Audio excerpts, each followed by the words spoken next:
Welcome, my lords, to the White City, where you will learn more about Middle-earth and discover differences and similarities between the Rings of Power show and Tolkien's books, and whether Amazon's show, episode by episode, is worth watching. I'm Philip Dutt, your host, and I'll be joined by Matt Vandervoort and Mark Schaefer. I hope you enjoy.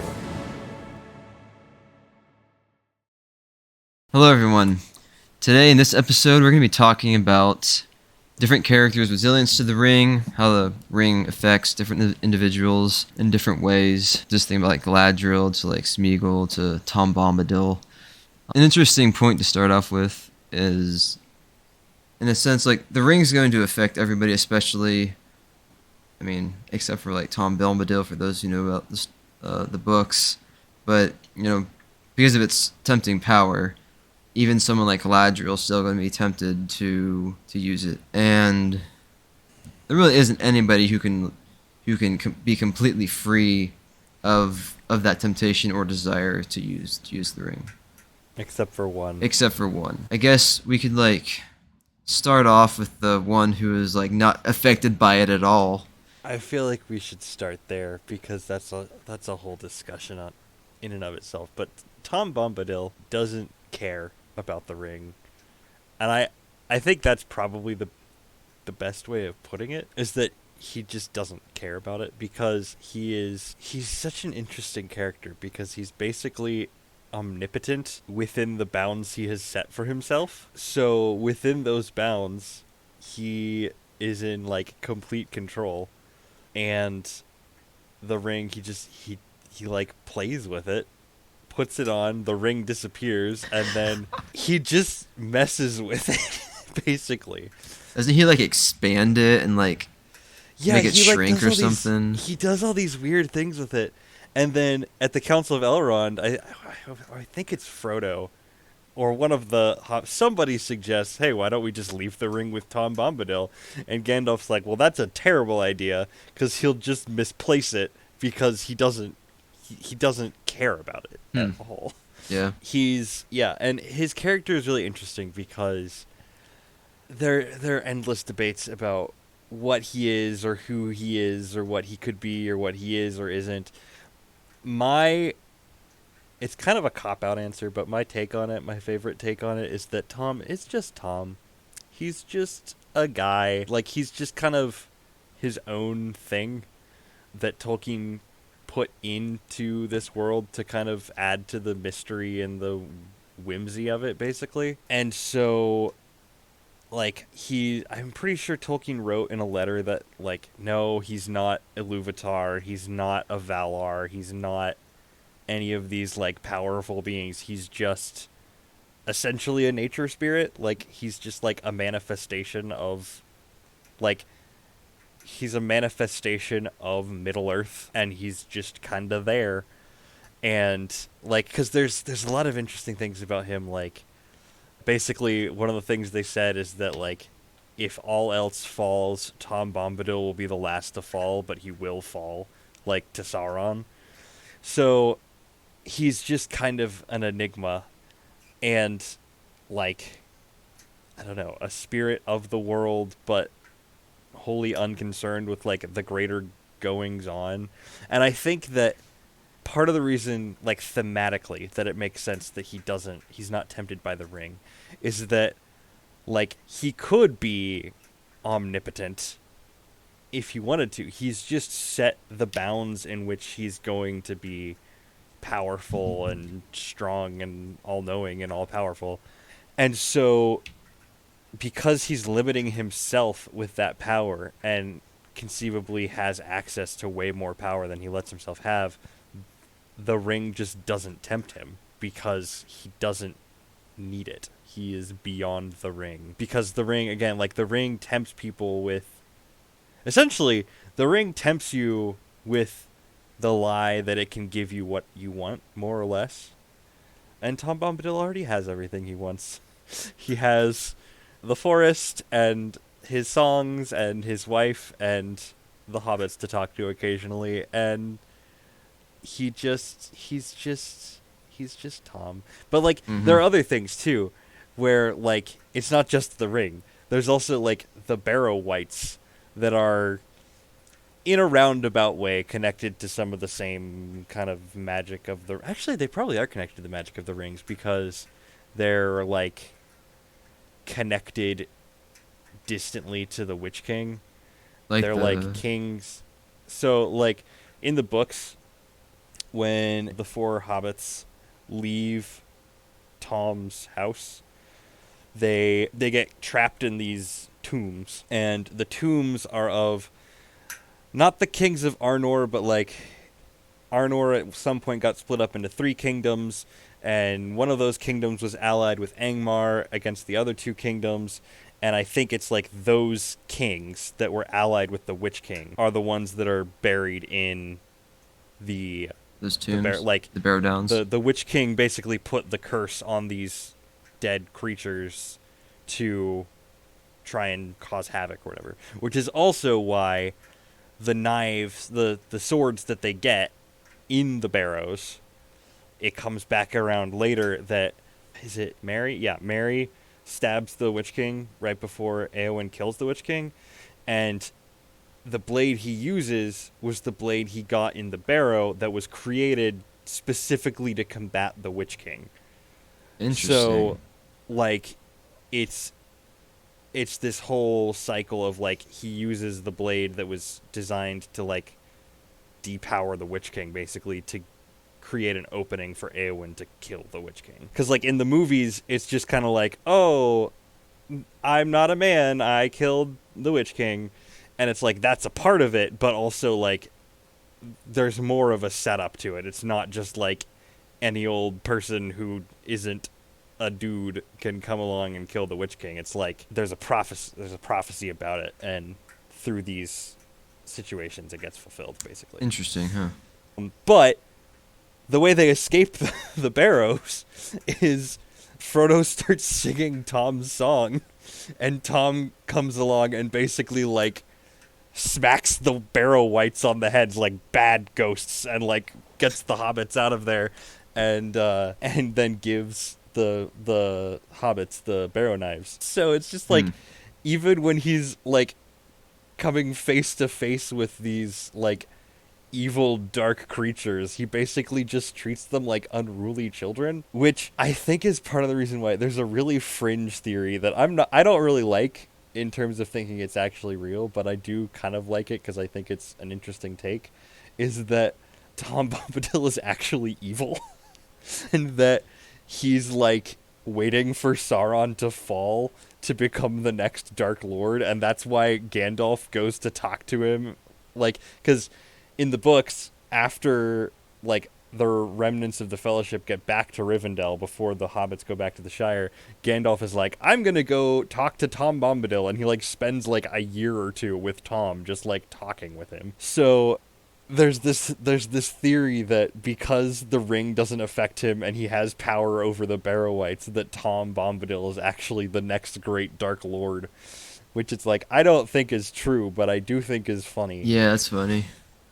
It's kind of almost he's like a character put in there, but almost like doesn't fit the world. You know, he could like Well, live in the world or not be in the world. You know, it just yeah, so there's that. There's also so the ironically enough, of all the characters in the Lord of the Rings, we actually have the most out of well, not the most necessarily, but we have a lot of out of story context for Tom Bombadil, and that he was a doll that Tolkien's kids had, that Tolkien wrote stories about, and they're like you can buy them. They were published like the eventually, Tales of Tom Bombadil like or the something the like that. Tales of Tom Bombadil, Yeah. yeah, and it's a toy doll that his kids had that he wrote adventures of, and for whatever reason, he was like, I'm gonna put him in the Lord of the Rings, Yeah.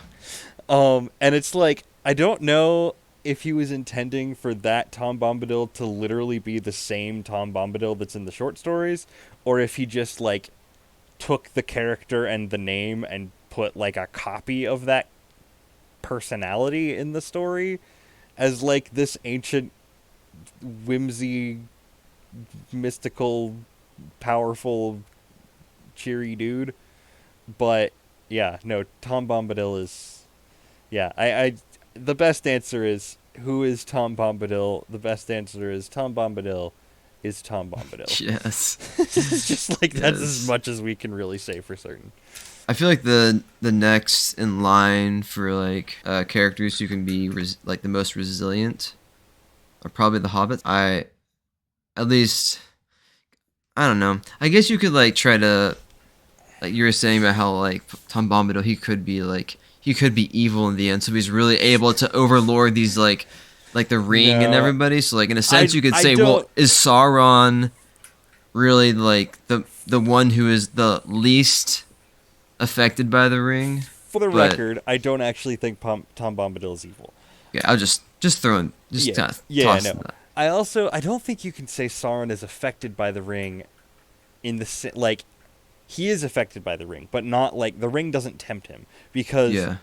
Okay. like for all intents and purposes, Sauron and the ring are the same entity. Sauron took his power and infused some of his power and will and malice into the ring, which is why it's so important that the ring doesn't get back to him, is that if he gets the ring back, then he will be at full power again. Like, Sauron in The Lord of the Rings is not peak Sauron. Yeah.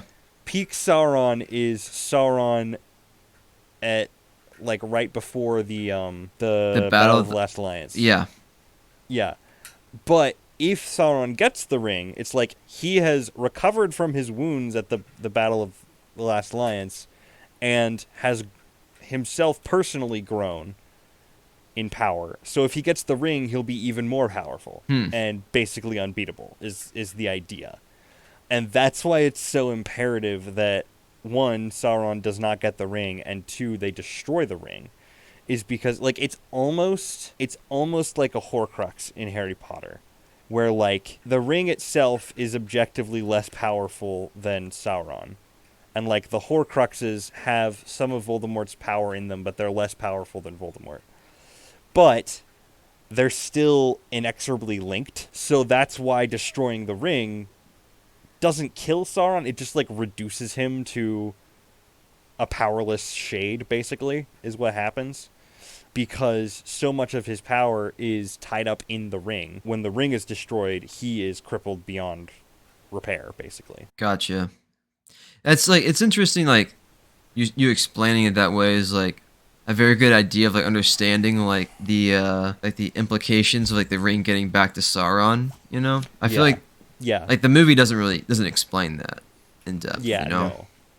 Yeah, and so, yeah, so again, so for all intents and purposes, the ring and Sauron are the same entity, more or less. They're the same will, they're the same, they have the same goals, they have the same desires. And really the only thing that everything the ring does is an attempt to get back to Sauron. That's why like it changes size so that it'll like fit somebody's finger and then it'll betray them if it sees somebody it thinks is more likely to take it back to Sauron. But Yeah. getting back to the Hobbits, I think that is something that Tolkien kind of intentionally portrayed, is that there's something about hobbits that is resistant to the power of the ring. So even Gollum, who's like this slimy, gross, corrupted creature, it's like he had the ring for like 500 years. And first of all, he's still like a physical being, whereas like the ring wraiths had less powerful rings for like maybe 100 years and turned into ring wraiths. And Gollum had the ring for 500 years, and he's not doing great, but he's still alive. Doesn't the ring also though in that The situation keep ring, him alive longer?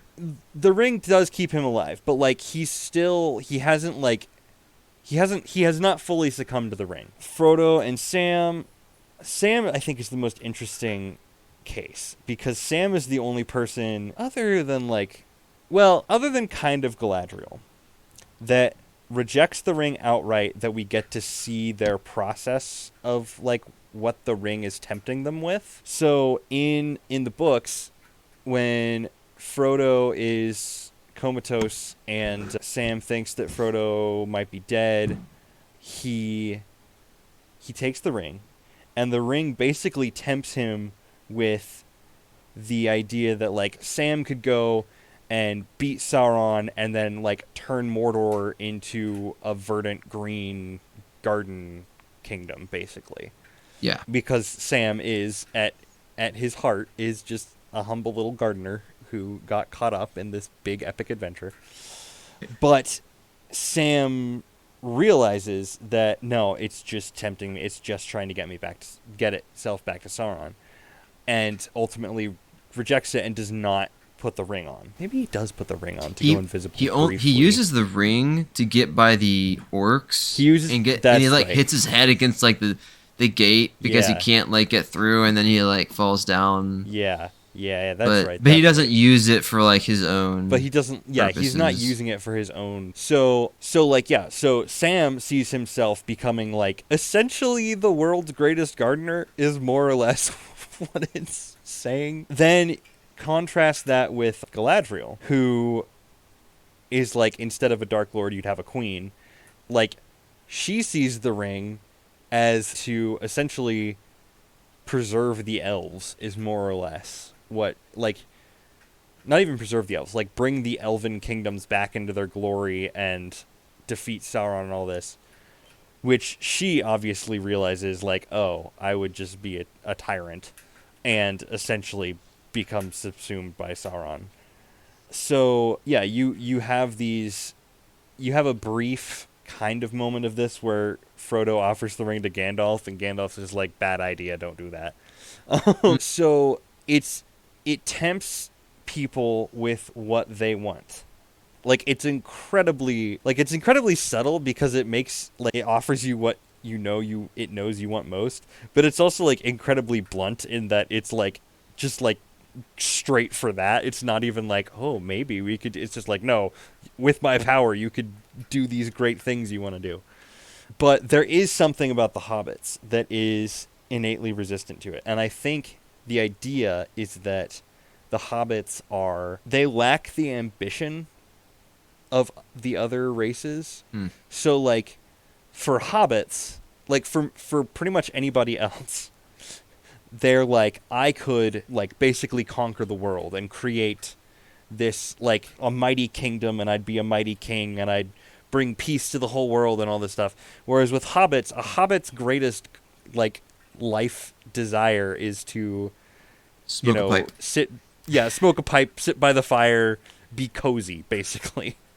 And like, the ring doesn't get a whole lot of traction out of, I will be the coziest hobbit ever. Right. Well, it's kind of like that idea of like hobbits, just like staying home, being those English countrymen who like to drink their tea, and like they don't go on adventures, right?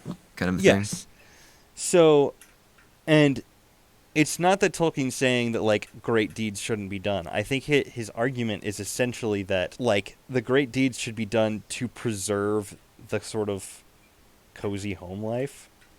And the hobbits like love the cozy home life, and so they don't have, as a rule, they don't tend to have the ambition to go and change the world. They just want to make people happy. And I think that there's a part of that's part of the reason why they're so resilient to it, is that they're not driven by the same things that other races are driven by. And so like, it's interesting too, because you look at how the I think the dwarves would also be more resilient to the ring. So you go through all the different what the different races did with their rings. So the elves, basically, they had the least corrupted rings. Emphasis on least corrupted rings. And they just used them to preserve the beauty and power of their realms.